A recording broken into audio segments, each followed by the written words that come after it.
வணக்கம். Me life style marketing இந்த பேரை நீங்க எங்கேயாச்சும் கேட்டிருக்கலாம் இல்லையா? இது உண்மையிலே ஒரு பெரிய பிசினஸ் வாய்ப்பா இல்ல இதுல நம்ம கவனிக்க வேண்டிய விஷயங்கள் ஏதாவது இருக்குதா? வாங்க, கம்பெனி சொல்றது, சட்டம் சொல்றதுன்னு எல்லாத்தையும் வச்சு இத பத்தி முழுசா ஒரு அலசல் பார்ப்போம். ஆரோக்கியம், செல்வம், மகிழ்ச்சி, நாம எல்லாருமே இதுக்காக தானே ஓடிக்கிட்டு இருக்கோம். மீ லைஃப் ஸ்டைல் என்ன சொல்றாங்கன்னா, இந்த மூணுமே ஒரே இடத்துல கிடைக்கும் சொல்றாங்க. இதுதான் நிறைய பேரை இந்த பிசினஸ் பக்கம் இழுக்கிற முதல் விஷயம். ஆனா இந்த வாக்குறுதிகளுக்கு பின்னாடி நிஜமா என்ன இருக்குன்னு பார்க்கலாம் வாங்க. யோசிச்சு பாருங்க, நம்மளோட டெய்லி பழக்க வழக்கங்களையே ஒரு பிசினஸா மாத்தி அது மூலமா பணம் சம்பாதிக்க முடிஞ்சா எப்படி இருக்கும்? கேட்கவே சூப்பரா இருக்குல்ல? இதுதான் மீ லைஃப் ஸ்டைல் முன்வைக்கிற ஐடியா. ஆனா இது நிஜத்துல எப்படி வேலை செய்யுது? வாங்க, ஸ்டெப் பை ஸ்டெப்பா இத புரிஞ்சுக்க முயற்சி பண்ணலாம். சரி, முதல்ல நாம புரிஞ்சுக்க வேண்டிய ஒரு முக்கியமான விஷயம் இருக்கு. இந்த முழு பிசினஸோட அடித்தளமே அதுதான் நேரடி விற்பனை, அதாவது டைரக்ட் செல்லிங். அதனா என்னன்னு முதல்ல பார்க்கலாம். டைரக்ட் செல்லிங்னா என்ன? ரொம்ப சிம்பிள். ஒரு பொருள் கம்பெனிலேருந்து நேரா வாடிக்கையாளருக்கு வருது. நடுவுல மொத்த வியாபாரி, சில்லறை வியாபாரின்னு எந்த இழத்தரகர்களும் கிடையாது. கம்பெனி, அப்புறம் பொருளை விற்கிற விநியோகஸ்தர், அப்புறம் வாடிக்கையாளர், அவ்வளவுதான். இப்போ இந்த ஸ்லைட பாருங்களேன், உங்களுக்கே வித்தியாசம் புரியும். இடது பக்கம் ஒரு பொருள் நம்ம கைக்கு வர்றதுக்குள்ள எத்தனை கை மாறுது பாருங்க. ஒவ்வொருத்தரும் அவங்க லாபத்தை வச்சு தான் அடுத்த ஆளுக்கு கொடுப்பாங்க. ஆனா வலது பக்கம் பாருங்க, டைரக்ட் செல்லிங்ல கம்பெனிக்கும் வாடிக்கையாளருக்கும் நடுவுல ஒரே ஒருத்தர் தான், விநியோகஸ்தர். இதனால நடுவுல போற கமிஷன் எல்லாம் மிச்சமாகுதுன்னு சொல்றாங்க. அப்போ இந்த பிசினஸ் மாடல் ஏன் இவ்ளோ பேரை ஈர்க்குது? யோசிச்சு பாருங்க. தொழில் தொடங்க முதலீடு தேவையில்லை, உங்களுக்கு நீங்களே முதலாளி, டைம் லிமிட் இல்ல, மாசம் டார்கெட் இல்ல. இதெல்லாம் கேட்டா யாருக்கு தான் ஒரு ஆசை வராது? அதோட படிப்பு, அனுபவம்னு எதுவுமே தேவையில்லைன்னு சொல்றது தான் இதுல பலரையும் கவர்ற ஒரு முக்கியமான விஷயம். சரி, டைரக்ட் செல்லிங்னா என்னன்னு பொதுவா பார்த்தாச்சு. இப்போ குறிப்பா இந்த மீ லைஃப் ஸ்டைல் கம்பெனியோட வருமான திட்டம் எப்படி வேலை செய்யுதுன்னு கொஞ்சம் உள்ள போய் பார்க்கலாம்.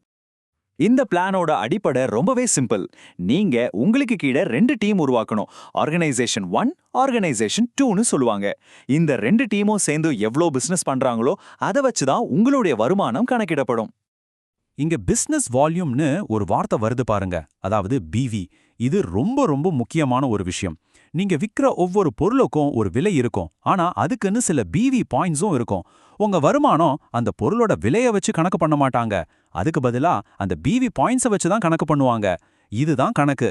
மீ லைஃப் ஸ்டைல் பிளானை பத்தி நீங்க எங்க பேச கேட்டாலும் சரி, இந்த ஒரு நம்பர் மட்டும் திரும்ப திரும்ப உங்க காதுல ஒலிச்சுக்கிட்டே இருக்கும். 2,10,000 ரூபாய். ஆமா, இந்த 2,10,000 ரூபாய்ங்கிறது இந்த பிசினஸ் மூலமா நீங்க ஒரு வாரத்துல சம்பாதிக்கக்கூடிய அதிகபட்ச தொகை. இதுதான் இந்த பிசினஸ் வாய்ப்போட உச்சபட்ச சாத்தியமா காட்டப்படுது. இந்த பெரிய நம்பர் தான் பலரையும் ஈர்க்கிற ஒரு காந்த மாதிரி வேலை செய்யுது. சரி, இப்ப ரொம்ப முக்கியமான ஒரு கேள்விக்கு வருவோம்.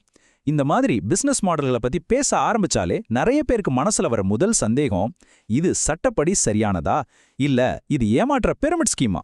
இது ரெண்டுக்கும் என்ன வித்தியாசம், எப்படி கண்டுபிடிக்கிறது? சட்ட வல்லுநர்கள் என்ன சொல்றாங்கன்னா, இந்தியாவுல இந்த மாதிரி நேரடி விற்பனை பிசினஸ் பண்ற கம்பெனிகளை கட்டுப்படுத்துறதுக்குனே ஒரு சட்டம் இருக்கு. அதுதான் நுகர்வோர் பாதுகாப்பு விதிகள் 2021. ஒரு கம்பெனி இந்த சட்ட விதிகளை கரெக்டா ஃபாலோ பண்ணுதா இல்லையாங்கிறத வச்சுதான் அது சட்டப்பூர்வமானதா இல்லையான்னு முடிவு பண்ண முடியும். நல்ல சட்டப்பூர்வமான எம்எல்எம் கம்பெனிக்கும் சட்டவிரோதமான பிரமிட் ஸ்கீமுக்கும் ஒரே ஒரு அடிப்படை வித்தியாசம்தான். சட்டப்பூர்வமான கம்பெனில பொருள் விற்பனை நடந்தாதான் பணம் வரும். ஆனா பிரமிட் ஸ்கீம்ல நீங்க புதுசா ஆள் சேர்த்தாதான் உங்களுக்கு பணம். அங்க பொருளுக்கு எந்த முக்கியத்துவமும் இருக்காது. அப்படி இருந்தாலும் அது ரொம்ப அதிக விலையிலயோ இல்ல உபயோகம் இல்லாத பொருளாவும் இருக்கும். இதுதான் முக்கியமான வேறுபாடு. இந்த மாதிரி சட்ட சந்தேகங்கள் மக்களுக்கு வர்றதால தான் இந்த கம்பெனிகள் என்ன பண்ணுவாங்கன்னா, தங்களுக்கு கிடைச்ச அரசாங்க அங்கீகாரங்கள், சர்டிபிகேட்கள் எல்லாத்தையும் பெருசா விளம்பரப்படுத்துவாங்க. பயப்படாதீங்க, நாங்க சட்டப்படி தான் இயங்குறோம்னு மக்களுக்கு நம்பிக்கை கொடுக்க இது ஒரு வழிமுறை. சரி, ஒரு பக்கம் வாய்ப்பு பிரகாசமா தெரியுது, இன்னொரு பக்கம் என்ன இருக்கு? இந்த தொழில்ல இருக்கிற நன்மைகளையும் அதே சமயம் இதுக்கு தேவைப்படுற முயற்சியும் சேர்த்து ஒரு சமநிலையான பார்வையை இப்ப பார்க்கலாம் வாங்க. சுருக்கமா சொல்லணும்னா, இந்த வாய்ப்பு என்ன வாக்குறுதி கொடுக்குது? உங்களுக்கு பிடிச்ச நேரத்துல வீட்ல இருந்தே வேலை பார்க்கலாம்.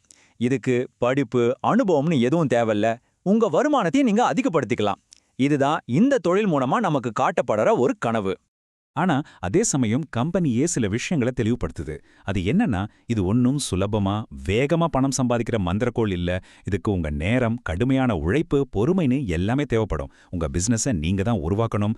சில சமயம் நீங்க போய் பேசும்போது மக்கள் உங்களை நிராகரிக்கிறதுக்கும் வாய்ப்பு இருக்கு. இதுதான் நிதர்சனம்.